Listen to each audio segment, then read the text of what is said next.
Ein Kastenwagen von Campania mit 5,40 Meter in der Länge und er ist konzipiert für 5 Personen. Könnt ihr euch das vorstellen? Ich bin gespannt und schauen wir das heute an. Und wenn dich das auch interessiert, dann würde ich sagen, bleib sehr gerne dran.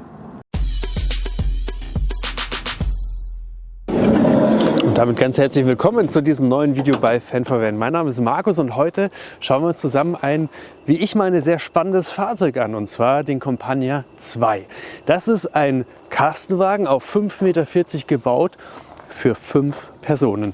Und ob das funktioniert, das will ich mir heute mal im Detail anschauen und nehme euch dazu natürlich sehr, sehr gerne mit. Wie ist das Video aufgebaut? Das ist ganz einfach. Im ersten Teil, da gucken wir uns mal die wichtigsten Spezifikationen zu diesem Fahrzeug an. Dann gucken wir uns eine Roomtour an, und zwar von vorne bis hinten. Wir starten mit dem Cockpit, da ist eine Besonderheit mit dabei, und gehen dann über die Dinette hinter zur Küche, Badezimmer und natürlich Schlafzimmer unten und Schlafzimmer oben und schauen uns dann auch mal einen Kofferraum an. Das alles will ich so neutral wie möglich machen, damit du dir deine ganz eigene Meinung zu diesem Fahrzeug bilden kannst. Und zu guter Letzt gibt es dann natürlich noch ein Fazit von mir, wo ich euch so ein bisschen meine Eindrücke schilder, die ich sammeln konnte jetzt in über einer Woche Zeit, die ich mit diesem Fahrzeug zusammen verbracht habe. Eines ist mir noch wichtig für die Transparenz dieses Videos. Ich bekomme kein Geld, dieses Video zu drehen, aber natürlich habe ich mir diesen Kastenwagen auch nicht selber gekauft, sondern er wurde mir jetzt für diese Woche von Campania zur Verfügung gestellt, damit ich Zeit habe, euch dieses Fahrzeug vorzustellen. Und damit würde ich sagen, ist alles geklärt. Es ist saukalt, deswegen starten wir sofort mit diesem Video und dabei wünsche ich uns ganz viel Spaß. Beginnen wir mit den Spezifikationen. Da möchte ich mit dem Basisfahrzeug starten, und das ist das Besondere für mich zumindest jetzt bei Campania, denn mit dem Campania 2 baut Campania jetzt auch auf große Kastenwagen aus. Und das war für mich neu, weil ich kannte immer nur die kleinen, wo ich ja auch vor ganz langer Zeit schon mal ein Video drüber gedreht hatte. Und hier ist die Basis ein Citroën Jumper. Das Ganze hier mit einem 132 kW Motor, das heißt, es sind 180 PS in etwa. Und was heißt in etwa? Es sind 180 PS. Und das Ganze bei einer 8-Gang-Automatik. Wir reden bei diesem Fahrzeug über L2H2. Was bedeutet das? Wir haben eine Länge von 5,40 Meter und eine Höhe von 2,72 Meter. Warum 2,72 Meter? Weil hier noch das Aufstelldach von SCA mit dazu gerechnet wird. Eine Breite hat das Fahrzeug von 2,05 Meter, allerdings ohne die Außenspiegel. Ja, und dann lasst uns noch über das Gewicht sprechen. Hier gibt Campania an, dass trotz des Aufstelldachs immer noch bis zu 600 Kilogramm Zuladung möglich sind. Das liegt aber natürlich auch ein bisschen daran, was ihr alles in das Fahrzeug noch hinein konfiguriert. Und wenn wir über das Konfigurieren kommen, dann kommen wir noch zu einem wichtigen Punkt. Den Preis natürlich, und der liegt hier mit dem Aufstelldach bei 108.987 € mit der Konfiguration, die ihr in diesem Video seht, bei diesem Testfahrzeug. Man kann das Ganze online konfigurieren. Ich stelle euch aber natürlich die entsprechende Konfiguration auf meine Webseite, da könnt ihr euch die runterladen und dann zu Gemüte führen. Was fällt uns sonst noch auf an dem Fahrzeug von außen? Zum einen, es hat hier oben eine Markise. Es hat sogar eine Beleuchtung hier außen, und was ich auch nochmal besonders finde, ist das Fenster hier hinten, denn das ist kein Kippfenster, sondern ein Schiebefenster. Und das hat natürlich den riesen Vorteil, wenn du deine Schiebetüre öffnest, dann zerstörst du nicht dabei dein Fenster. Und was mir dabei auch noch aufgefallen ist, sind hier diese beiden Anschlüsse. Einmal für Gas, wenn du deinen Außenherd bedienen möchtest, da kommen wir auch gleich nochmal drauf zu sprechen, und auf Frischwasser. Und ich kann beides noch geöffnet haben und trotzdem die Schiebetüre komplett öffnen. Das sind Kleinigkeiten, auf die nicht alle Hersteller so achten. Was haben wir noch? Wir haben eine Drittstufe, und was man vielleicht an der Stelle auch noch mal sagen kann, wir haben hier überall Keyless Go, und dazu komme ich, glaube ich, später in meinem Fazit noch mal. Und eines möchte ich auch noch zeigen, wenn wir schon hier draußen sind.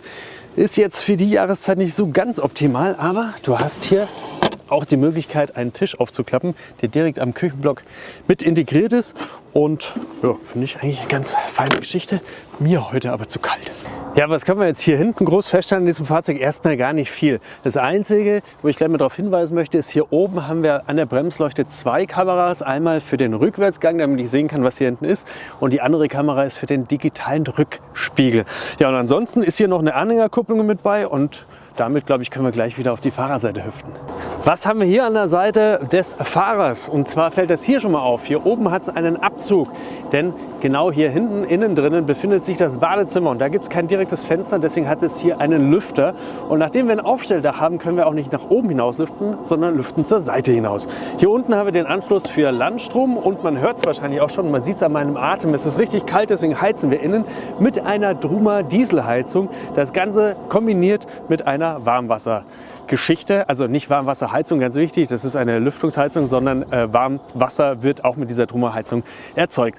Hier vorne, das sehen wir noch, wir haben voll LED-Scheinwerfer hier vorne, ansonsten ist es das ganz normale Citroën Jumper Gesicht, ob man die Schürze mag oder nicht, das obliegt wieder jedem selber, schreibt es mal sehr gerne in die Kommentare, was haltet ihr von dieser neuen Schürze? Schauen wir mal gemeinsam über das Cockpit und das ist natürlich, wie man es von Citroën kennt. Hier ist allerdings wirklich alles full loaded, also du hast sämtliche Assistenzsysteme dabei. Das Cockpit ist digital, man hat hier einigermaßen Ablageflächen, so wie man das natürlich gewohnt ist. Das Besondere hierbei finde ich, und das ist für mich zum ersten Mal, dass ich sowas sehe, der Spiegel, und zwar ist es ein digitaler Rückspiegel. So, und dann gibt es aber schon noch eine ordentliche Besonderheit hier im Cockpit, und zwar, dass du 3 Sitze nebeneinander hast. Das bedeutet, hier vorne können 3 Leute sitzen, weil wir auf der Beifahrerseite eine Doppelsitzbank haben. Und die ist auch noch drehbar.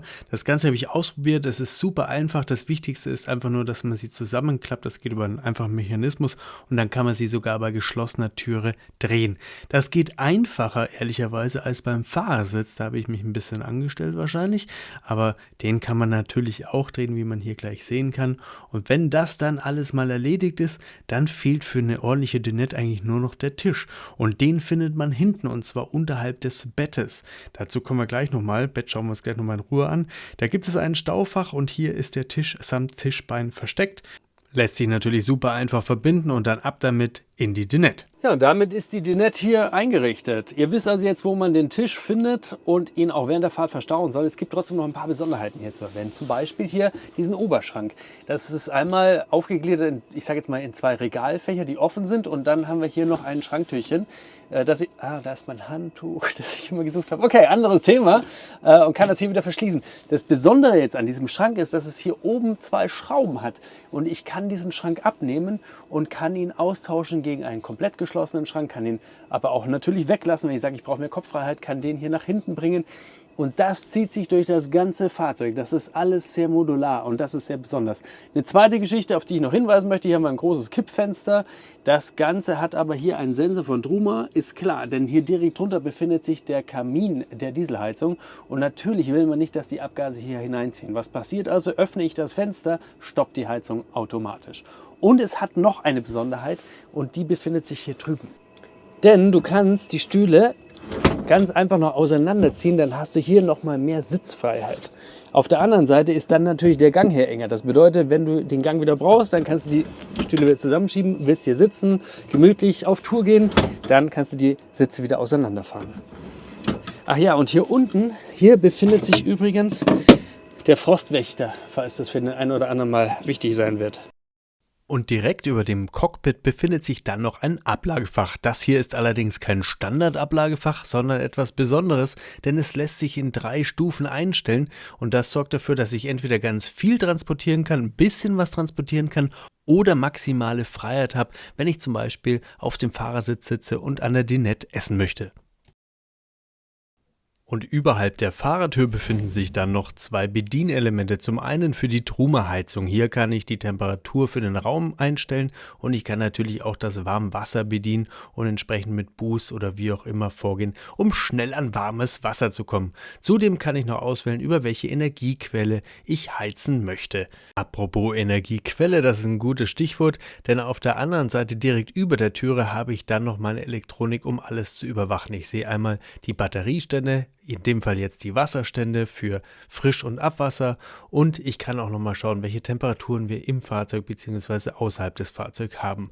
Zudem kann ich das Solar freischalten, ich kann die Pumpe aktivieren, denn hier haben wir ein Druckwassersystem, kommen wir gleich nochmal dazu und ich kann natürlich auch das 12 Volt Stromnetz an- und ausschalten.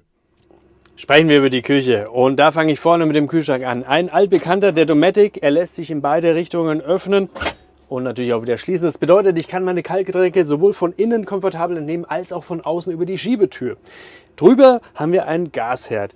Das gibt es übrigens auch als Induktionsherd. Das kann man sich auswählen, wenn man das Fahrzeug entsprechend konfiguriert. Wenn man hier genau hinguckt, sieht man, da hat es kein Moosgummi oder irgendeine Abdichtung nach unten.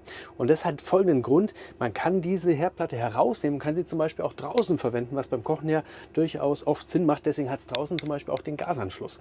Und dann kommen wir hier zum Wasserhahn oder zum Waschbecken.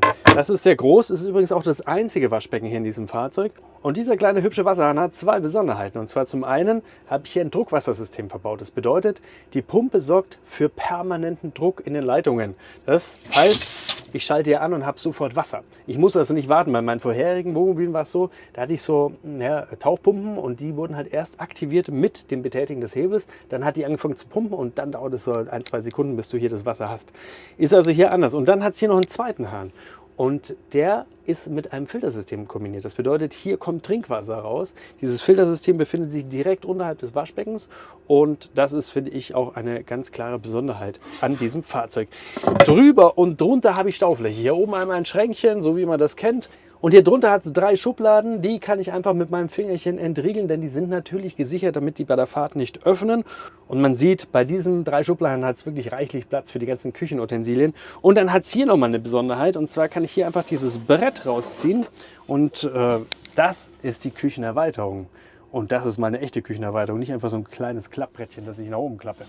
Ja, und direkt gegenüber von der Küche, da befindet sich das Badezimmer. Allerdings ist das relativ eng hier drinnen. Also hier auf Toilette, ich weiß nicht, ist natürlich nur Quatsch. Passt auf, das Besondere an diesem Badezimmer ist, so habe ich ja erstmal sehr viel Platz, mich zu bewegen. Wenn ich jetzt aber das Badezimmer benötige, dann entriegle ich das ganz einfach, habe hier 2 Kipphebel und kann das Badezimmer ausfahren. Und das, finde ich, ist natürlich bei 5,40 Meter schon eine sehr smarte Lösung, denn jetzt habe ich hier drin richtig viel Platz, wie ihr seht. Mit 1,75, wie ich jetzt leider nur klein gewachsen bin, ist das ideal und gar kein Problem. Wenn du größer bist, ist es natürlich ein bisschen enger, aber wir reden halt von 5,40 Meter. Und damit kannst du auch gemütlich auf Toilette gehen, kannst duschen. Waschbecken hat es nicht, Waschbecken hat es in der Küche, wie ich schon gesagt habe, aber dadurch sparst du halt hier drin wieder Platz.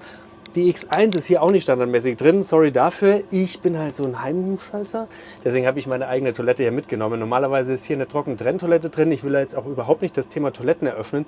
Das Besondere ist aber wiederum, dass du hier dann natürlich das einsetzen kannst, was dir am besten liegt am System. Und das finde ich auch sehr, sehr charmant.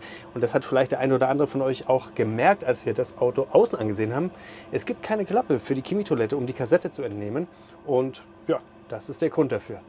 Kommen wir zum Schlafgemach. Wir sprechen hier natürlich von einem Querschläfer, denn das Auto hat nur 5,40 Meter in der Länge. Das bedeutet, das Bett hat eine Länge von 1,95 Meter und eine Breite von 1,30 Meter.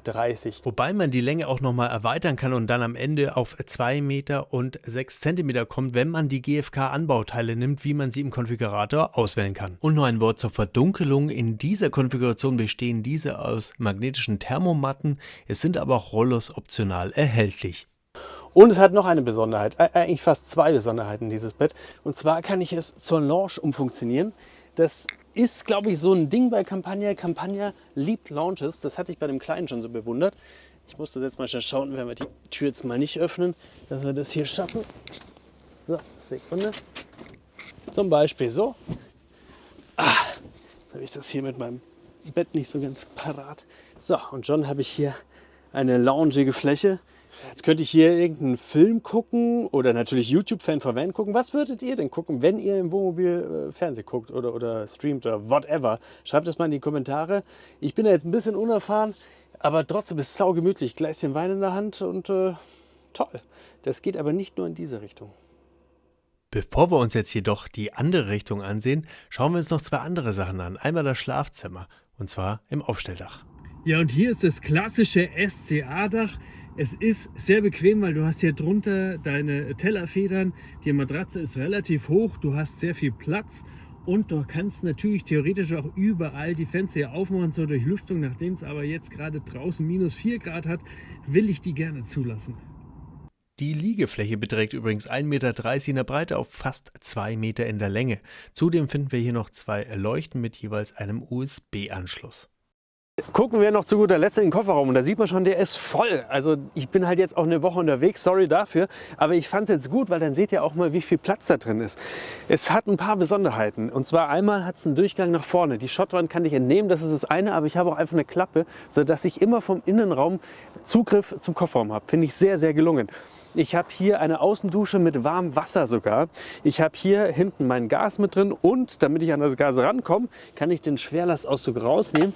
Und da hat es auch noch mal richtig viel Platz, um mein ganzes Equipment so zu verstauen, dass man es auch richtig cool wiederfindet, dass alles ordentlich sortiert ist und vor allem, dass nichts im Auto rumfliegt. So, und für richtig hartgesottene kannst du dir hier die Lounge sogar so einrichten, dass du hinten wunderschön rausschauen kannst. Es ist wunderschön, aber in der Jahreszeit viel zu kalt. Und jetzt wird es Zeit für mein persönliches Fazit. Bevor wir zu meinem persönlichen Fazit kommen, wir sind das Fahrzeug jetzt von vorne bis hinten durchgegangen und ich habe das versucht, so neutral wie möglich alles zu präsentieren. Und deswegen würde mich jetzt deine Meinung zu diesem Fahrzeug interessieren. Auch gerne Fragen, wenn du hast, dann versuche ich so schnell wie möglich zu antworten. Und ich mache mich jetzt an mein persönliches Fazit. Sprechen wir erstmal über das Reisen mit dem Citroën und das hat wirklich Spaß gemacht. Ich bin viel damit gefahren und ich bin immer entspannt an meinem Ziel angekommen. Darüber hinaus hat mich fasziniert, dass das Parken am Supermarkt mit 5,40 Meter wirklich gar kein Problem ist. Ja, ich war es immer gewohnt früher, dass ich ganz einfach vom Fahrersitz nach hinten gehen konnte. Das ist jetzt natürlich nicht mehr so einfach möglich, aber so sportlich wie ich ist das überhaupt kein Problem. Aber klar, mit der Doppelsitzbank hast du natürlich da deutlich mehr Einschränkungen. Generell in dem Fahrzeug, es ist halt alles ein bisschen enger. Das ist auf 5,40 Meter und du kannst hier zu 5 unterwegs sein. Doppelsitzbank, hier Tisch, dann die Leiter, wenn du hier hochgehen möchtest. Also das ist schon alles ein bisschen enger. Du musst immer wieder rumräumen, aber ich sag mal, das weiß man, wenn man so ein Fahrzeug kauft und das muss man halt in Kauf nehmen. Ich finde klasse in dem Fahrzeug, dass hier überall Steckdosen sind. Überall ist USB, USB-A, USB-C, es ist 230 Volt und auch das Lichtkonzept. Es ist ein sehr, sehr angenehmes Licht, das ist alles LED, aber ich finde eine schöne Farbe, also ein schönes, warmes LED-Licht. Und du hast ja überall diese Drehknöpfe. Das ist einmal haptisch, finde ich sehr, sehr gut, weil du drehst das Licht halt einfach an und du drehst es so weit hell, wie du es haben möchtest oder machst es halt voll an. Und das sind so Kleinigkeiten, die mir an diesem Fahrzeug sehr, sehr gut gefallen. Ehrliche Meinung zum Wassersystem. Druckwassersystem bin ich jetzt kein Fan von, aus zweierlei Gründen. Einmal, also klar, ich habe es jetzt immer abgeschaltet, wenn ich es irgendwie nicht brauche, weil ich einfach nur Angst davon habe. Trotzdem ist der Druck ja erstmal aufgebaut. Das bedeutet, wenn du vergessen hast, es abzuschalten und du hast irgendwie ein Leck, gerade jetzt im Winter, wenn es zufriert und dann platzt, I don't know, dann versucht die Pumpe permanent den Druck aufzubauen, bis halt kein Wasser mehr im Tank ist. Mag ich nicht, weil ich da einfach nur Angst davor habe. Genauso übrigens auch wie vor Gas. Ich würde den Gasherd nicht nehmen, ich würde immer Induktion nehmen, aber das ist ja das Schöne, da kann sich jeder aussuchen, was er möchte. Was ich wiederum sehr, sehr geil finde hier, ist dieses System mit dem Filter. Denn ja, ich bin da sehr picky, was das Wasser betrifft. Ich will aber auch nicht die ganze Zeit alles durchfiltern, weil es mir dann einfach zu lange dauert, weil man dann zu oft den Filter wechseln muss. Keine Ahnung, das ist mir einfach zu viel Wissenschaft. Ein Punkt, der mir an diesem Fahrzeug hier ganz besonders gefällt, ist nicht nur, dass man hier einfach für ein bisschen mehr Sitzfreiheit sorgen kann, wenn man auf Tour geht oder wenn man abends länger zusammensitzen möchte. Nein, das ist ein ganz anderer Punkt. Ich durfte zusammen mit dem ADAC einen Crashtest begleiten und durfte da sehr viel erfahren zu diesem Crashtest. Habe dazu ein eigenes Video gemacht, das verlinke ich sehr, sehr gerne. Das ist kein schönes Thema, aber ein sehr wichtiges Thema. Und da habe ich eines gelernt. Bei diesem Crashtest war hier hinten auch eine Sitzbank und die ist komplett kollabiert, weil sie einfach aus Holz war und die komplett zusammengefallen ist. Die Anschnallgurte, alles völlig umsonst. Die beiden Kinderdummies haben uns angezeigt, dass die Verletzungen wahrscheinlich tödlich gewesen wären. Und das alles nur, weil kein ordentlicher Unterbau war, also keine richtige Konstruktion hier unten drunter war. Und zwar aus Stahl und nicht einfach nur aus Holz zusammengebaut. Und ehrlicherweise erst seitdem, weil ich es auch erst seitdem selber weiß, achte ich auf sowas und deswegen unterziehe ich diesen Test natürlich auch immer meinen Demofahrzeugen oder Testfahrzeugen, die ich zur Verfügung gestellt bekomme. Und was ich sagen kann ist, hier drunter ist alles komplett mit Stahl verstärkt. Das bedeutet, diese Sitzbank, die ist safe und das ist für mich ein ganz, ganz klarer Daumen nach oben. Also ich will ja ehrlich sein mit euch, diese Verdunkelungen, das ist am Anfang eine kleine Herausforderung. Ich meine, klar, die großen, die sind vorne. Das hier ist vorne Seite. Ah, das habe ich gesucht, glaube ich, genau.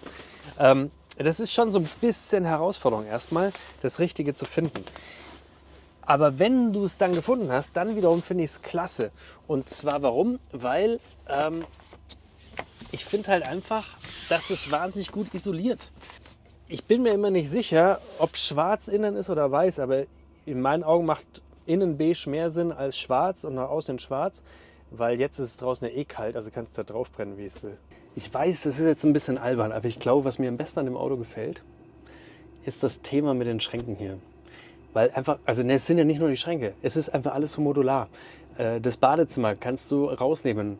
Die Schränke kannst du rausnehmen, woanders hinsetzen. Du kannst die vertauschen, je nachdem, wie du es haben willst. Oder du willst mal diese Kopffreiheit haben. Das klingt jetzt albern, aber das finde ich genial an diesem Fahrzeug. Das heißt, du kannst auch stetig erweitern.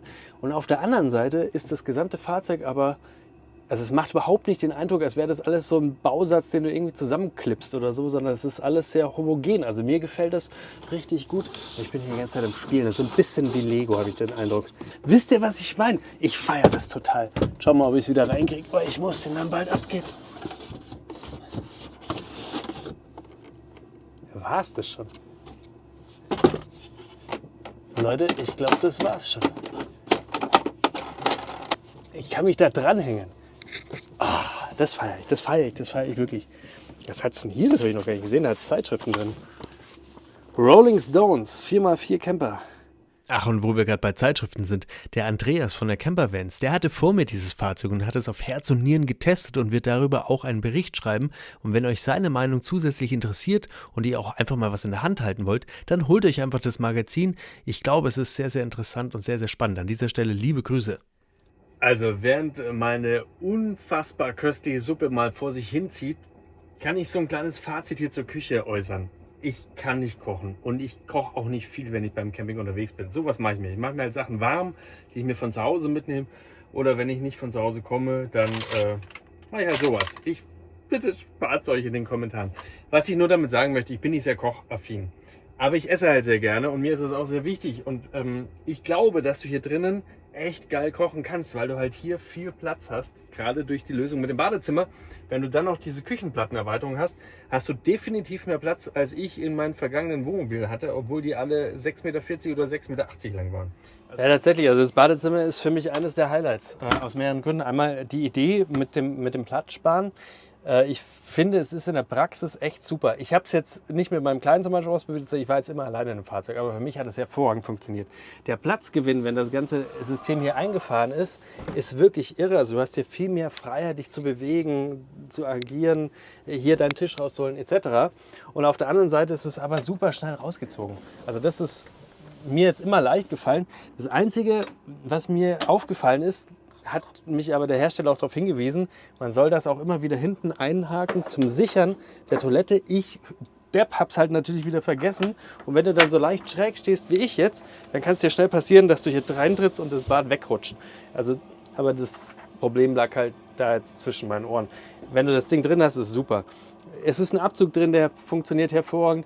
Ich weiß auch ganz genau, dass jetzt viele Bedenkenträger kommen werden und sagen werden, ja, aber wie ist denn das mit diesem Schiebemechanismus und wenn ich dann da Wasser drin habe? Die Kanten sind alle eingelassen.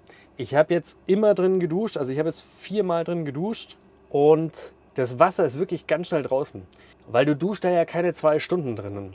Und natürlich duschst du warm, das heißt die Luftfeuchtigkeit, die verteilt sich auch schön, aber gerade durch den Abzug da drin, einmal die Schiebetür auf, bumm, dann ist das alles weg. Ich habe dann ehrlicherweise auch immer noch mal mit dem Mikrofasertuch nachgewischt, aber ich glaube, dass du hier mit dem Thema Wasser keine Probleme bekommen wirst. So, der Markus, der geht jetzt Bubu machen, aber ich habe mir gerade gedacht, boah, das klingt ja hier wie eine Waschmaschine mit Schleudergang. Das ist nicht die Heizung, sondern ich habe vergessen, den Wasserkreislauf auszumachen. Die Druckpumpe, die gibt gerade Gas. Oh, ziemlich geil, das ist gleich viel angenehmer jetzt. Ich bin jetzt ein bisschen nervös, ehrlicherweise, weil es hat jetzt draußen mittlerweile -5 Grad. Und ja, ich bin jetzt mal gespannt, wie die Nacht heute wird. Was ich schon mal sagen kann, ist, dass alles sehr, sehr dunkel ist. Also diese Thermomatten, die dunkeln hervorragend ab. Ich kenne die auch, die sind von Project Camper, habe ich gesehen. Die sind sündhaft teuer, aber auch echt gut. Die isolieren gut und die machen eben auch schön dunkel. Und das Isolieren, glaube ich, das hilft mir heute extrem. Naja, so, jetzt mache ich hier mal überall das Licht aus und sag Gute Nacht und dann gucken wir mal, ob ich einen guten Schlaf habe. Da bist du? Ach so, warte mal, du gehst so aus. So, jetzt. Gute Nacht.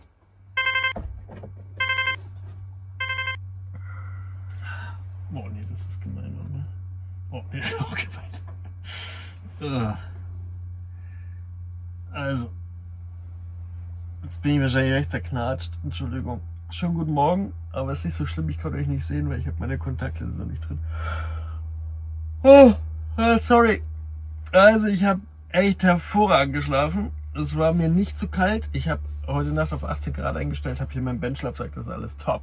Also zusammenfassend kann ich jetzt sagen, dieses Fahrzeug hat mich richtig begeistert. Ich habe schon viele Wohnmobile getestet, aber das hier gehört zu den bisherigen Top 10, definitiv. Es ist wahnsinnig modular, wirkt aber überhaupt nicht so modular.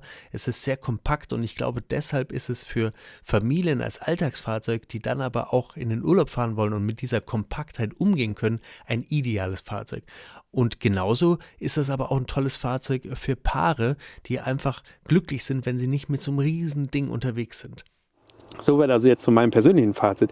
Wenn ihr jetzt übrigens Bock habt, dieses Fahrzeug auch mal live zu sehen und auch einfach mal ein bisschen auszuprobieren, mit den Herstellern zu sprechen, dann könnt ihr das machen, denn Campania ist auch auf der CMT von 17. bis 25. Januar und da habt ihr eben die Möglichkeit, das Auto einfach mal live zu erleben.